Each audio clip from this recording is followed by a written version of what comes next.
Hola, bienvenidos a nuestro canal de Medicina Interna de la Universidad de San Carlos de Guatemala. El día de hoy estaremos hablando sobre un resumen basado en el título de este libro que se llama Cómo dar malas noticias en medicina. Nuestro grupo está compuesto por Laura, Caroline, Evelyn y su servidora Yesenia Díaz. El capítulo 1, que tiene como título La ansiedad ante la muerte, decir o no decir la verdad, las malas noticias. ¿Cómo vamos a explicar este contexto en medicina? Es muy importante como estudiantes de medicina poder reconocer la necesidad y la importancia de poder comunicar las malas noticias. Como puntos importantes tenemos un poco de historia, amenazas y miedos, ansiedad ante la muerte como médicos y la comunicación del diagnóstico. Vamos a hacer un poco de historia. A lo largo de la historia siempre ha habido una enfermedad que para la gente tiene connotaciones mágicas, demoníacas o sagradas. Entonces, las percepciones históricas de las enfermedades, por ejemplo, muchas enfermedades han sido consideradas sagradas, demoníacas o tabú, algo de lo que no se puede hablar. Ejemplos incluyen la epilepsia, la lepra y la sífilis, la tuberculosis y actualmente el cáncer y el SIDA, que son temas muy delicados a veces para poder hablar. Entonces, uso de eufemismos. Tenemos, bueno, los médicos y la sociedad evitan mencionar directamente enfermedades como el cáncer, usando términos como tumor o larga enfermedad para suavizar el impacto. A diferencia de enfermedades tratables, el cáncer es percibido como un castigo o una sentencia. Esta percepción es causada por su diagnóstico tardío y falta de conocimiento sobre su origen, y lo que lleva al miedo y el rechazo. Entonces, vamos a hablar acerca del impacto emocional que esto tiene para nuestros pacientes. Entonces, la sociedad ve al cáncer como sinónimo de soledad, de sufrimiento. La estética moderna prefiere ocultar esta enfermedad, lo que lleva al paciente a experimentar aislamiento. Entonces, hay propuestas de cambios en terminología. Investigadores como Kirsten McCaffrey sugieren evitar el uso de palabra cáncer para algunos tipos de tumores de bajo riesgo, proponiendo términos alternativos para reducir el miedo en los pacientes y evitar tratamientos invasivos innecesarios.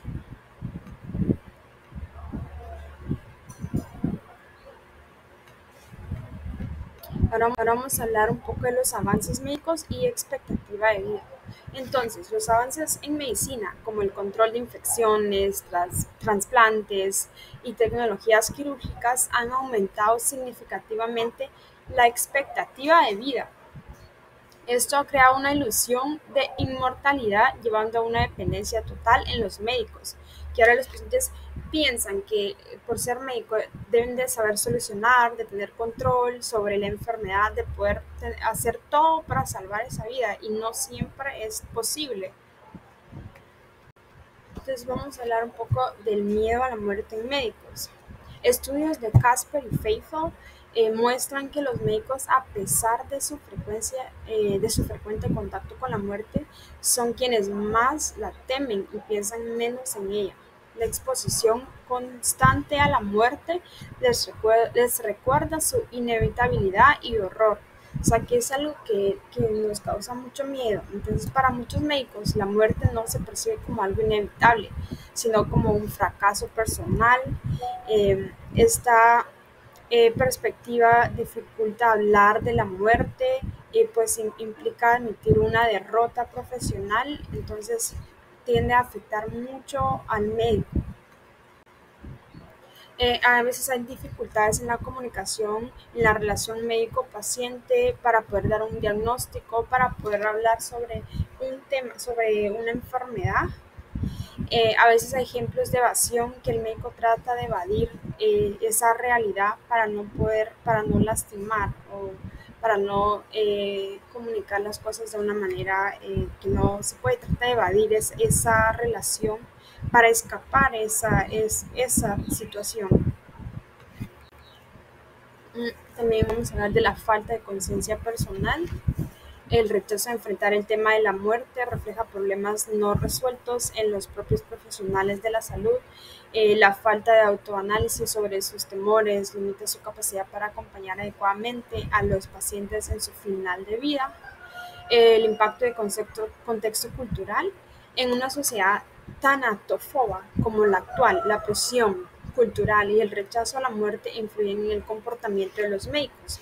Entonces, quienes evitan confrontar su propia mortalidad y el dolor asociado a la pérdida de los pacientes. Ahora vamos a hablar un poco de las amenazas que puede crear la enfermedad. Entonces, Kohn y Lázaros enumeraron una lista de amenazas que puede crear la enfermedad y a la que los individuos deben responder. Cada una de esas amenazas puede llegar a ser una fuente de incertidumbre. Como número uno, hay lesiones corporales o incapacidad, cambios físicos permanentes que puede causar la enfermedad, dolor físico, molestias, pérdida de autonomía y control, separación de amigos y familia, pérdida de los roles sociales importantes y necesidad de dependencia de otra persona. Entonces, todas estas son amenazas que puede crear una enfermedad, al tener miedo de voy a tener que depender de una persona, van a haber cambios físicos, no voy a poder vivir una vida normal como una persona completamente sana. Entonces, esas enfermedades causan miedos antes de que la enfermedad pueda llegar a causar ese impacto. Ya vivimos con esa mentalidad, con esas amenazas. ¿Cómo está usted? Esta es una pregunta que se realiza día a día a los enfermos. Bueno, esta es una pregunta que, como mencioné anteriormente, es incómoda para ellos, ya que piensan de que las visitas ya no son debido a para saber cómo están, sino que es para saber de su enfermedad. Esto los hace pensar, los hace sentir y los hace creer que conforme van pasando los días, ellos se van sintiendo deteriorados, conforme van aumentando las dosis de su medicamento o conforme van pasando los días. Ellos van a sentir que el color del cabello se va a tornar opaco, sin brillo, pueden tener incluso pérdida de cabello, van a tener cambios en su cuerpo, ya sea como pérdida de peso, la piel va a estar seca o incluso puede estar oscura o pálida. Bueno, ahora hablaremos sobre hombres y mujeres, cómo es de que se va a ver afectado. Durante van pasando los días, ellos se van a ir limitando, ya sea privando y frustrando inmediatamente de no poder realizar actividades u actos que realizaban anteriormente con normalidad, ya sea como cocinar o ir al cuarto del baño por sí solos, ¿verdad? Tenemos que en hombres estos pueden verse afectados debido a la pérdida de poder realizar actividades que realizaban anteriormente, ya sea como aptitudes o dones de mando de trabajo, así como poder realizar trabajos de fuerza, ya que conforme van pasando los días, ellos van a ir perdiendo fuerza, sintiéndose más cansados e incluso débiles. En mujeres, pues esto es afectado debido a que ellas están normalmente acostumbradas a tener gobernación en lo que es el hogar, ¿verdad? Entonces, estas costumbres o deberes que ellas están acostumbradas a realizar se van a ir reduciendo conforme van pasando los días, sintiéndose poco aptas para el foco familiar. Conforme ellos van sintiendo que la enfermedad va avanzando, piensan, creen que ya no están aptos para este foco familiar. Hablaremos sobre los miedos del enfermo. Bueno, conforme van pasando los días, el enfermo va a sentir miedo. Va a sentir miedo a lo desconocido, miedo a la angustia, a la pérdida del cuerpo, a perder el autocontrol, miedo al dolor y al sufrimiento, así como a la pérdida de identidad. Bueno, ¿a qué nos referimos con miedo? El paciente va a sentir dolor, especialmente un dolor agudísimo que no va a ceder. Le tememos a lo que es el sentimiento de irrealidad que lo va a invadir a cada uno. Va a tener miedo a despertarse con amnesia, tener miedo a no despertarse del todo o quizás nunca más. Entonces va a tener miedo al desamparo total, tener miedo a que la próxima vez que se mueva el dolor va a aumentar, incluso va a tener miedo a moverse y que no va a tener tanta fuerza de poder realizarlo. Le va a asustar, le va a causar miedo pensar o ir al hospital al realizarse o al decirle que va a ser sometido a un procedimiento quirúrgico, a una nueva dosis de medicamento. Va a sentir miedo que ya no va a tener control en su vida. Eso es el miedo a lo desconocido, a la angustia, a pérdida del autocontrol, al dolor, sufrimiento o pérdida de su identidad. Ansiedad ante la muerte. Esto consta de 7 niveles. Tenemos el primer nivel de ansiedad. Bueno, este es el temor a la muerte, el cual es universal y se busca la manera de no pensar en ella con demasiada frecuencia. A medida que vivimos, tendemos a pensar que la vida es infinita y que al final es más bien algo abstracto, algo que va a sucederle a todas las personas. Luego tenemos lo que es el segundo nivel, en donde nos cuestionamos en qué condiciones voy a morir. ¿Habrá mucho tiempo para sufrir o habrá mucho que sufrir? ¿Cuánto dolor voy a experimentar? ¿Cómo podré controlarlo? Bueno, en este nivel es muy frecuente que las personas gravemente enfermas manifiesten tener más miedo al dolor que a la muerte conforme van pasando los días.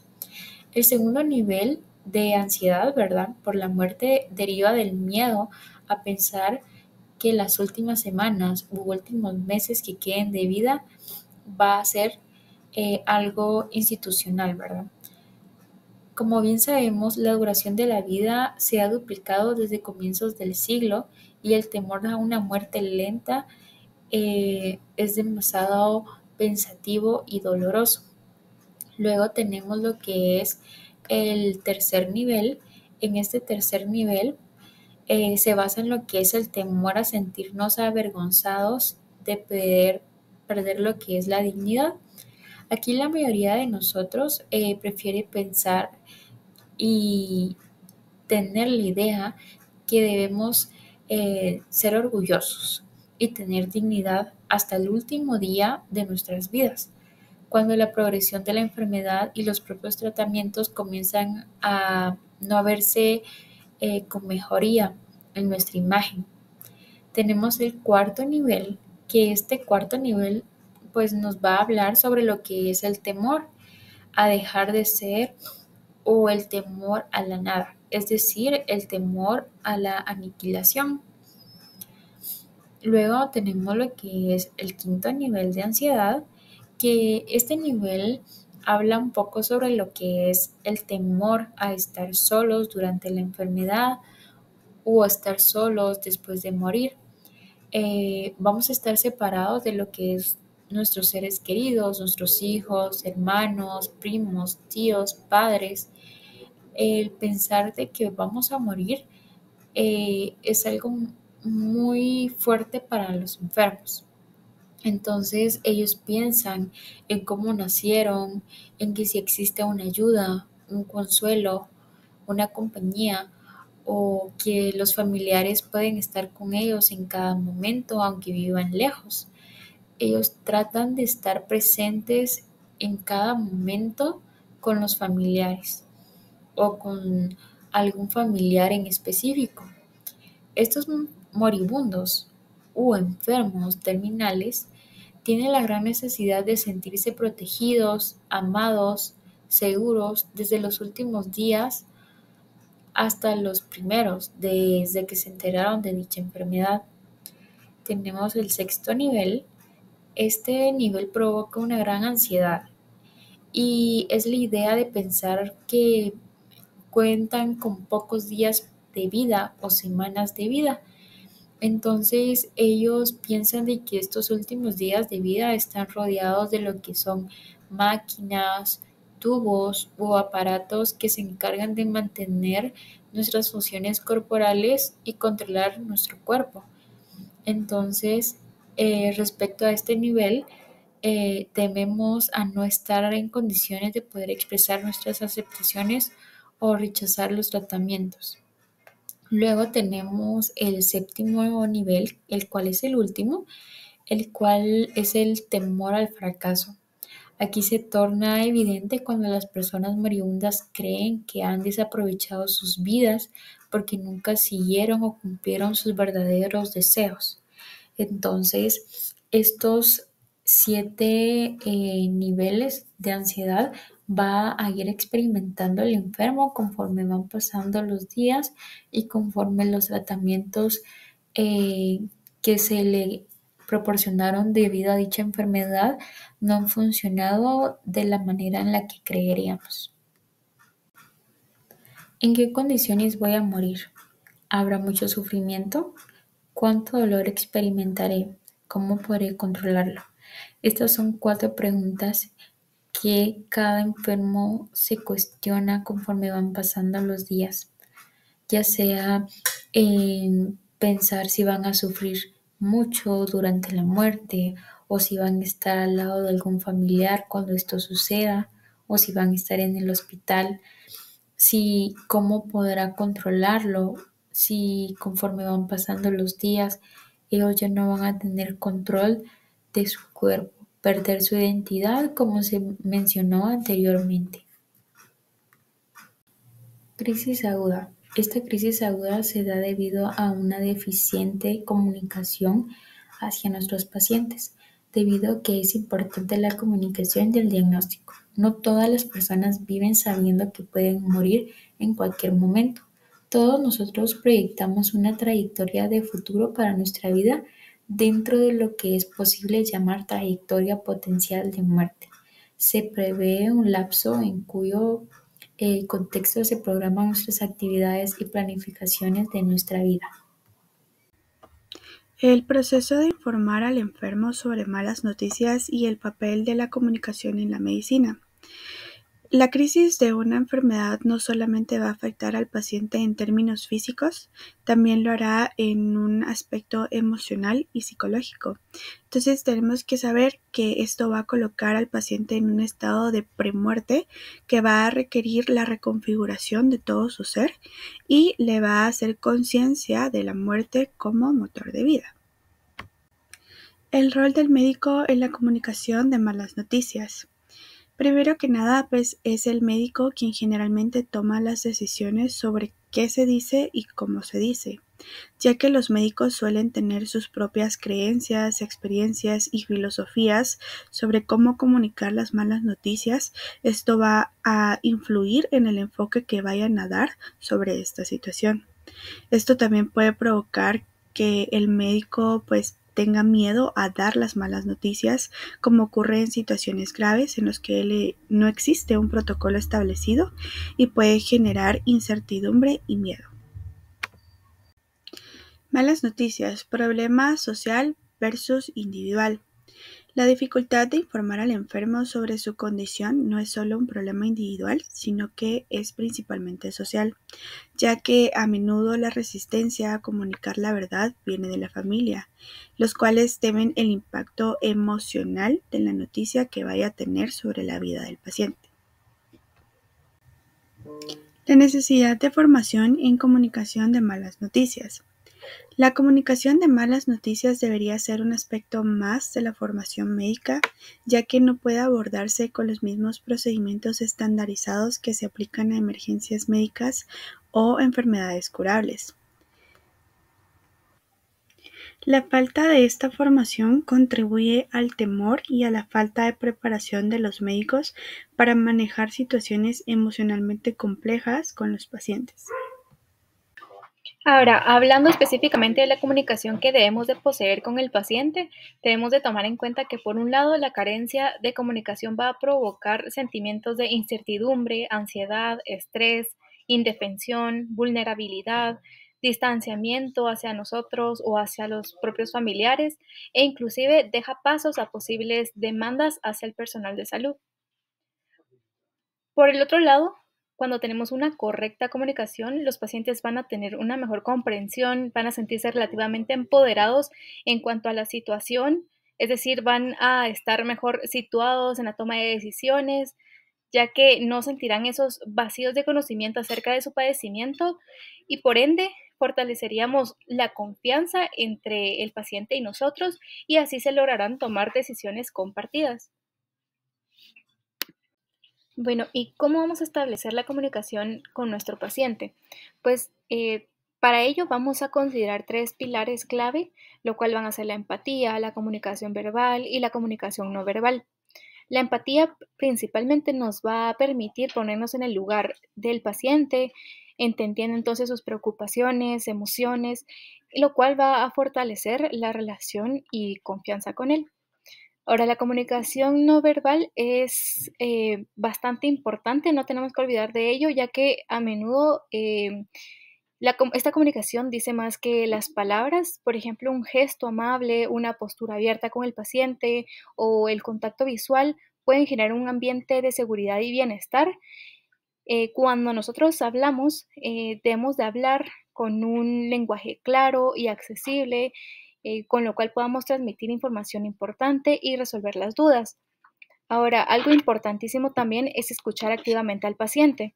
Vamos a prestar atención a sus palabras y a los sentimientos y necesidades que él pueda tener. Escuchar entonces va a ser nuestro primer paso para ofrecer un cuidado más cercano, más humano, más personalizado y esto va a ser la base para una relación médico-paciente de confianza y respeto.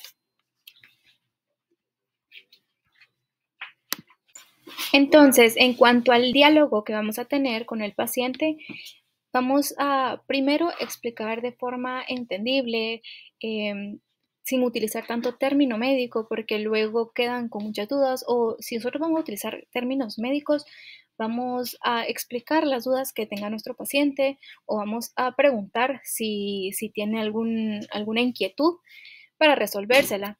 Nosotros vamos a basarnos en explicarle el diagnóstico, el tratamiento y los riesgos y secuelas que podría tener tal tratamiento.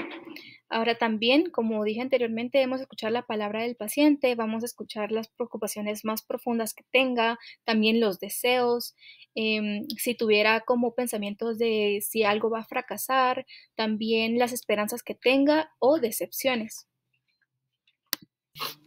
Decir o no decir la verdad. El dilema de comunicar o no comunicar la verdad a un paciente sobre su diagnóstico y pronóstico es una cuestión ética compleja que enfrenta todo personal de salud. Por un lado, el no decir la verdad puede crear un clima de hipocresía y a largo plazo impedir que el paciente enfrente y elabore su propia angustia. En este contexto, el enfermo podría sentirse solo e incomprendido, como si estuviera atrapado en un sentimiento de incomunicabilidad, lo cual va a agravar su sufrimiento emocional. Sin embargo, la comunicación abierta sobre la verdad no siempre es vista como un acto de bondad. Muchos temen que sea una forma de crueldad innecesaria, ya que enfrentar la realidad de una enfermedad grave puede ser algo desgarrador para el paciente. Sin embargo, comunicar la verdad de manera adecuada va a permitir que el paciente conserve su autonomía.